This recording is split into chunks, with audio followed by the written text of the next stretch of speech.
Hi, my name's Stan. Welcome back to the Drum Cave. So with this week's video, I want to share with you a little story of something that happened with me recently and what I took from it. So as I've gotten older, it's becoming much easier for me to actually listen to what my body is trying to say to me, rather than riding on youthful adrenaline, stupidity, arrogance, confidence, and hoping for the best. I've had a few instances over the years where my body's packed in for one reason or another, and I've chosen to just ignore all the signs and charge on, which is never a good move. So this could have been because of something silly like lifting weights incorrectly when I was young, and then severely putting my back out, which I've done multiple times now. Ego lifting is a real thing.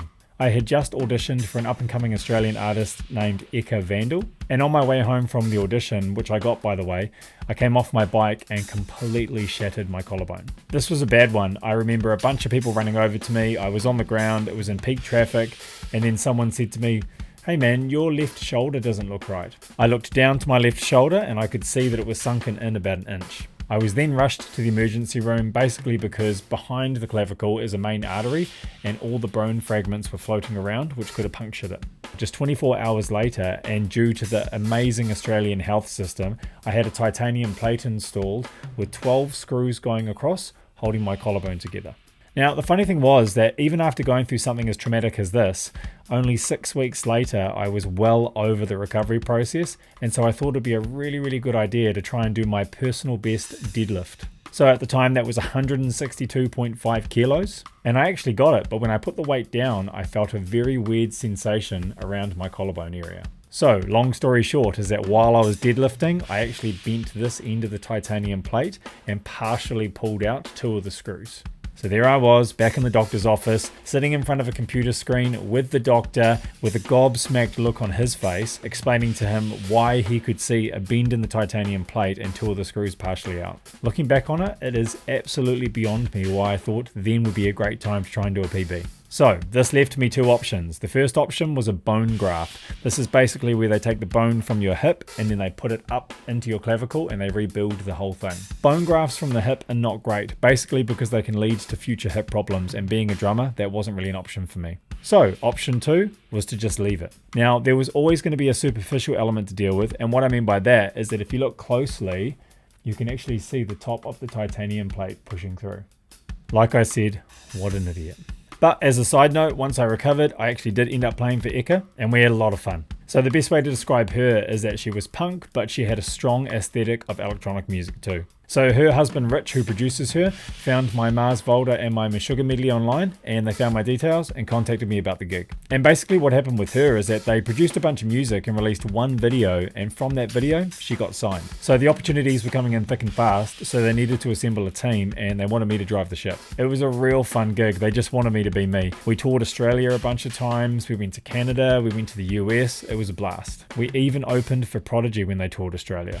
I was even involved in a couple of her videos, and for one of them in particular, I got a bunch of my drum shed crew to feature in it. I'll link it below. As I say, it was great because it was another artist that wanted me to do my thing and be me, which I've been quite fortunate with that over the years. It also makes the point too that promoting yourself and sharing your skill set online is a fantastic way to get opportunities because you never know who's watching. I've had so many bits and pieces come through over the years because of my content online. Some of it international standard and some of it just a nice little paycheck. Anyway, back to what I was talking about, the body keeping the score. Well, about 5 weeks ago, I was actually hit by a car on my bike. So lately I've been opting to bike to my studio, which is about a 35-kilometer turnaround, basically just to get more outdoor time, more vitamin D. But coincidentally, this day I was actually biking to the bike shop because I wanted a faster gear put on my bike. I rode a single speed.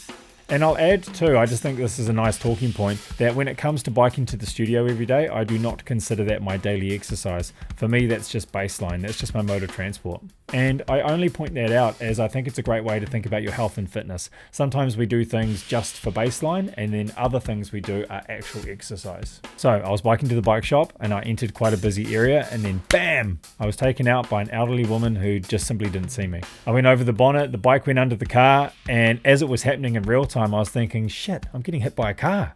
So I was on the ground and I could already tell it wasn't great. I took all the impact on my right side. I looked up, looked over at the car, and she was actually still driving. She didn't stop immediately, but once she did stop, I could see that she was in quite a lot of shock. I watched the car go over my bike, over the front wheel, and I remember thinking, damn, that could have been my leg. I got myself up, I picked up her side mirror that I'd completely taken out when I went over the bonnet. I opened her door as I could see she was freaking out and I wanted to comfort her, and then I handed her her mirror back. She then asked for my details for insurance reasons, which, to be honest, I did give them to her, but I recommended that she don't say that she hit someone. I don't think her insurance company would have taken too kindly to that. I think it would have been quite a difficult claim. She messed up for sure, but I didn't want to sting her. I actually didn't even ask her to fix my bike. I stayed with her for a bit longer just to make sure she was okay, and then I walked my mangled bike to the bike shop as it needed a little bit more than a faster gear now. So, as I say, my right side was pretty beaten up, so my hand and my arm specifically. Well, my leg was a bit buggered too, as my whole right side had taken the impact, but it was really my hand and my arm that were the worst.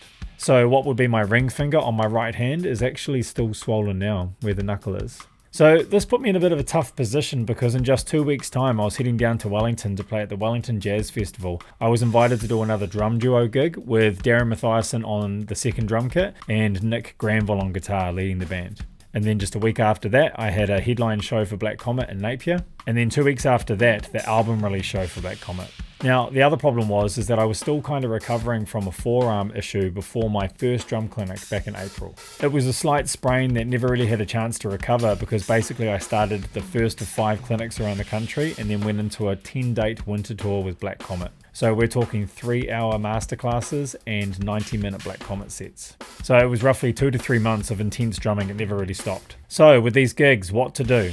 As much as it pained me, I chose to pull out of the Wellington Jazz Festival. For that gig in particular, it's a very specific gig. I've done it once before and it requires my most choppy and fusion self. It's 2 hours long, putting on the full show, lots of chops, lots of solos, and knowing me, I would have just knocked back some painkillers, gone 110%, and it would have compromised all future shows with Black Comet, which I wasn't prepared to do as Black Comet takes priority. I say this a lot on my social media, but drummers, especially rock drummers in particular, we are athletes, and on any given day you need to choose your battles, especially when it comes to managing injuries. So because we're athletes, we need to act like one.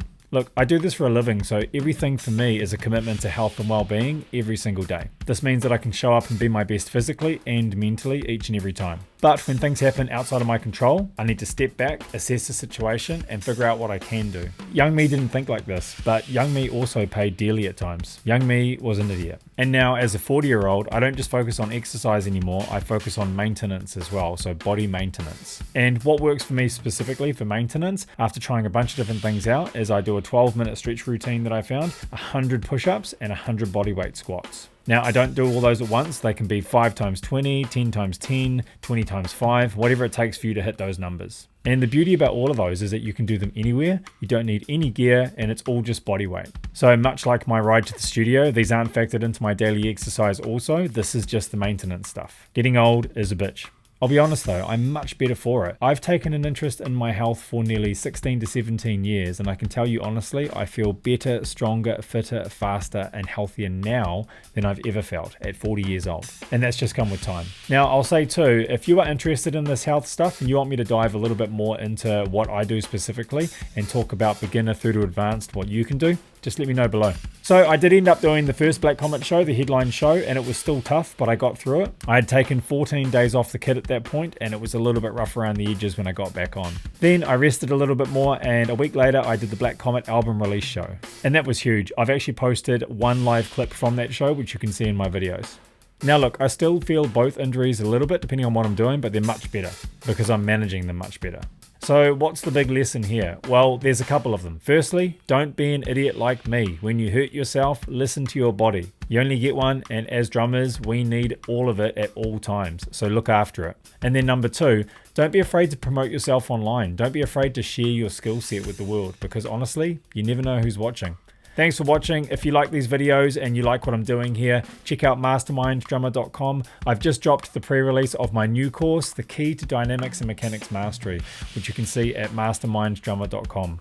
I'll see you at the next one.